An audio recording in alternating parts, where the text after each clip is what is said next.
A1 kinoteka, projekat očuvanja filmske baštine digitalnom restauracijom Jugoslovenske kinoteke i kompanije A1, predstavljen je prošlog leta ljubiteljima domaćeg filma širom Srbije u formi letnjeg bioskopa na otvorenom.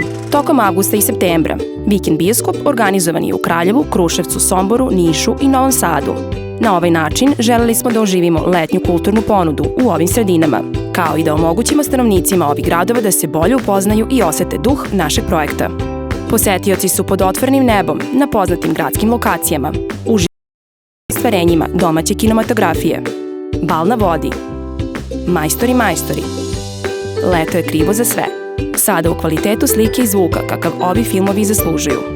Savršenom ugođaju gledanja filmova pod zvezdama doprineli su ambijentalna rasveta, ligeštuli, lazy bagovi i besplatne kokice. A kao uvod u filmsko veče organizovana je fotoaktivacija, u kojoj su posetioci bili zvezde jedne scene iz restaurisanog filma.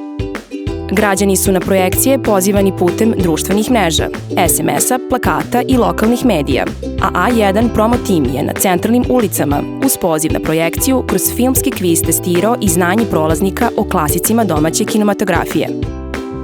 Kao zahvalnost za gostoprimstvo, svaki od navedenih gradova je na poklon dobio mural umetnika Stevana Šolna, na kojem je prikazana neka od kultnih scena i replika iz domaćeg filma, koji je restaurisan u okviru projekta A1 kinoteka. Skeniranjem QR koda koji je dostupan na svakom muralu i uz pomoć Augmented Reality Instagram filtera i ilustrovana scena se oživljava kroz zvuk ili animaciju, čineći iskustvo posmatrača potpunijim. Sudeći po reakcijama na video zapise o nastanku svakog murala na društvenoj mreži TikTok, koji su za kratko vreme postali viralni, uspeli smo mlađim generacijama da približimo neka od najznačajnijih filmskih ostvarenja, što je jedan od glavnih ciljeva projekta A1 kinoteka.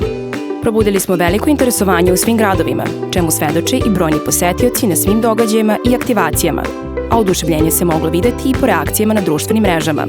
Sve ovo nije moglo proći neprimećeno lokalnim i nacionalnim medijima, pa smo tako ove gradove učinili letnjim filmskim prestonicama Srbije.